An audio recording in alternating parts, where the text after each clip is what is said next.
Good afternoon and welcome to the latest of our meditations. Every Wednesday we're doing one of these, and sometimes I can't wait to do them, sometimes I can't wait to have them done. And today I have something I can't wait for. I can't wait to get my hair cut. It's getting too long, it's flopping about my eyes, it's making me feel itchy. I don't know what to do with it. And I'm going to have to wait, and I'm going to have to wait, and I'm going to have to wait, and I'm going to have to wait. And I don't do waiting very well. My wife, indeed, Linda, tells me that I'm the most impatient person she knows. Put me in a queue, put me in a line of traffic, especially a line of traffic, and I can go ballistic. I just can't wait. I hate not being able to do things. I hate the whole idea of being trapped into something that I have no control over. Does that make me a control freak? Possibly. It's a fact of life. It's who I am. Patience isn't my good side. That having been said, the Bible will chastise me for it. Love is patient, starts off, Corinthians 13. Love is patient, love is kind, love is gentle. Patience throughout the Bible. Be still and know that I am God. All these commands to me personally, and I'm not very good at them at all. I like to have things done, I like to have things dusted, I like to have them out of the way so that I can get on to the next thing to get done and to get dusted. I think many of us are exactly the same. Linda tells me I'm not patient, but she hits the ground running and cleans and tidies the house before almost anything else happens, whilst I make the breakfast. That's the way we are. That's the way many of us are. Indeed, perhaps if we were to examine ourselves properly, that's the way most of us are. Anybody who has patience has a real blessing. I think in today's world, just like my hair, just like all the little things that are starting to build up that you would like, I think patience perhaps is starting to run down a bit. I notice as I watch the news every day, I see that the country which was behind the Prime Minister, which was behind the government, which was behind the fight against COVID, which was behind the NHS, which was behind all the efforts, is now starting to turn its attention to let's get it over, let's get it dusted. Our patience is running out. And that's all understandable. A friend of mine, Father Manny, a Roman Catholic priest in Santiago de Compostela, Manny sent me a photograph last night of Santiago, or several photographs in fact. Manny is a Roman Catholic priest, he's also a monk, and Manny takes the English services in the cathedral, and Manny is quite a character, and he's from the Philippines, and if you have to look out for him at night because he isn't running around very priestly. He's running around in a pair of shorts and a t-shirt and a big camera, a big digital camera around his neck. He's a mad photographer. And Manny captures an awful lot of things. And some of the photographs he sent me last night showed the people of Santiago, the people who'd been locked up, who had to be patient for a very long time in Spain, out in their hundreds, literally, sitting outside bars and restaurants, crammed tightly round tables. The sort of thing that the police would be breaking up here at the moment.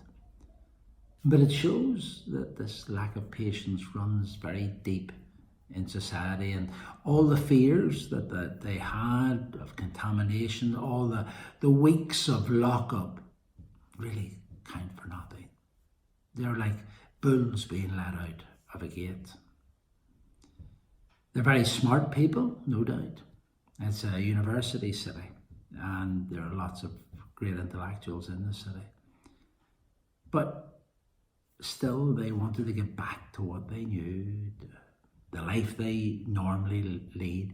And in Spain, eating outside restaurants, meeting with your friends, sharing a bottle of wine, it is the norm. It's what people do. And it's no wonder they're impatient to get back to it. But, this mad rush, where does it lead them? Will they have to lock down again? If they do, Spain is doomed. And we're the same. That patience that God calls us to from the Old Testament to the New Testament, that being still that he tries to instill into us, is for nothing if we don't listen.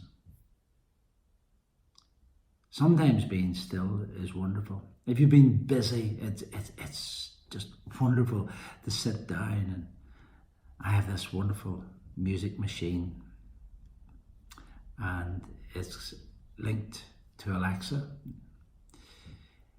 and it's built like an old amplifier. It's made by a company called Marshall. It's a beautiful piece of engineering, a beautiful piece of decorative work, and it looks like an old amplifier for a guitar, but the sound is beautiful. To sit down, put on I love Ennio Morricone's music, just to put that on, or Vaughan Williams, or perhaps some of the older folk singers from the 60s, going back, getting a good book, sitting in a chair, putting that on, going, nice piece of jazz, something like that, just out of it. And it's really, I could be patient all day, but maybe come 5 o'clock or 6 o'clock, I'll be looking for something else to do. Patience. It's like rare gold. It's like purified silver. Are we patient? Can we have that gift that God has given us? You know, he gave us the Sabbath to rest, the Sabbath to be still, the Sabbath to concentrate on our relationship with him. Let us concentrate not only on our relationship with him, but with our relationship with each other in this separated time, this time of the great pause, where life has stood still for a little while, at any rate. There are negative things. People have died. Hugely negative, hugely painful. I've been involved in it myself, as I've said before. And my heart cries out for those people. But like most things, there are two sides to the coin. This is a gift, a time for healing as well. It may be a damnation, and it is. I totally get that. I totally hurt because of it. But if we look, if we stare, for those who have been blessed or fortunate enough not to have become ill, or not had someone of their loved ones ill, or not be worried as indeed we were last week as our grandson had to go into hospital for a lung operation. If you've been blessed with that time of peace, use it. Take it as a gift. Be still. Know that he is God. Be patient, be kind, be gentle. Do as he calls us to be. May God be with you. May you find peace. May you not run out of patience, but rather amplify your patience. May you know that peace that comes from a relationship with Almighty God. That peace which passes all understanding. That peace where we're not anxious, where we don't need to get on to the next thing, where we don't need to do the next thing. May God bless you in the week to come.